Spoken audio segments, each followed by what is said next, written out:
National Herald வழக்கில் குற்றம் சாட்டப்பட்டுள்ள காங்கிரஸ் தலைவர் சோனியா காந்தி, துணைத் தலைவர் ராகுல் காந்தி உள்ளிட்டவர்கள் இன்று பிற்பகலில் டெல்லி பாட்டியாலா நீதிமன்றத்தில் ஆஜராக உள்ளனர். இது தொடர்பாக அங்குள்ள எமது செய்தியாளர் அரவிந்திடம் கேட்கலாம். அரவிந்த், சொல்லுங்க, வழக்கில் சோனியா, ராகுல் ஆஜராக உள்ளதை முன்னிட்டு அங்கு நிலவரம் எப்படி இருக்கு? இது பற்றி சொல்லுங்க. பாஜக மூத்த தலைவர் சுப்பிரமணிய சுவாமி தொடர்ந்த நேஷனல் ஹெரால்டு வழக்கில் காங்கிரஸ் தலைவர் சோனியா காந்தி மற்றும் துணைத் தலைவர் ராகுல் காந்தி உள்ளிட்ட 6 நபர்கள் இன்று மதியம் 3 மணி அளவில் டெல்லி பாத்தியாலா ஹவுஸ் நீதிமன்ற வளாகத்தில் உள்ள மெட்ரோபாலிட்டன் மேஜிஸ்ட்ரேட் லவ்லின் முன்னிலையில் ஆஜராக உள்ளனர். அப்போது அவர்கள் தரப்பில் இந்த வழக்கிலிருந்து அவர்கள் ஜாமீன் விண்ணப்பம் தாக்கல் செய்ய உள்ளதாக தகவல் வெளியாகியுள்ளது.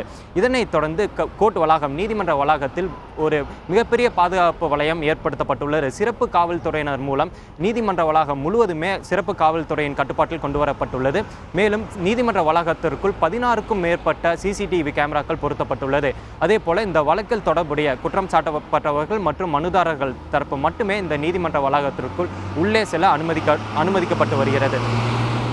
அரவிந்த், இந்த வழக்கில் காங்கிரஸ் கட்சியோட அடுத்த கட்ட நடவடிக்கை என்னவாக இருக்கும்?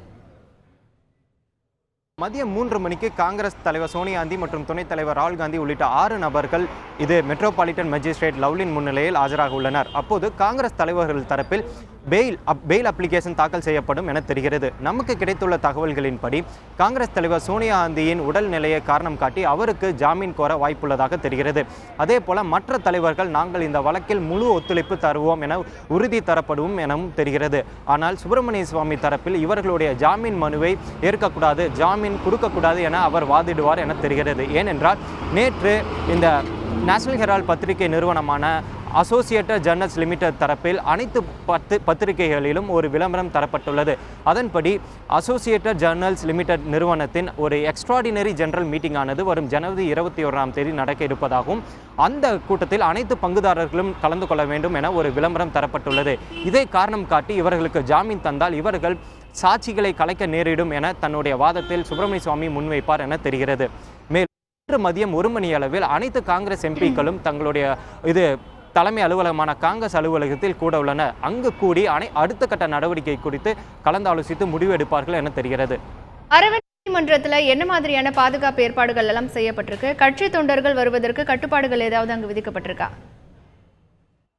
நான் முன்பே கூறியது போல நீதிமன்ற வளாகம் முழுவதுமே சிறப்பு காவல்துறையின் கட்டுப்பாட்டில் கொண்டு வரப்பட்டுள்ளது.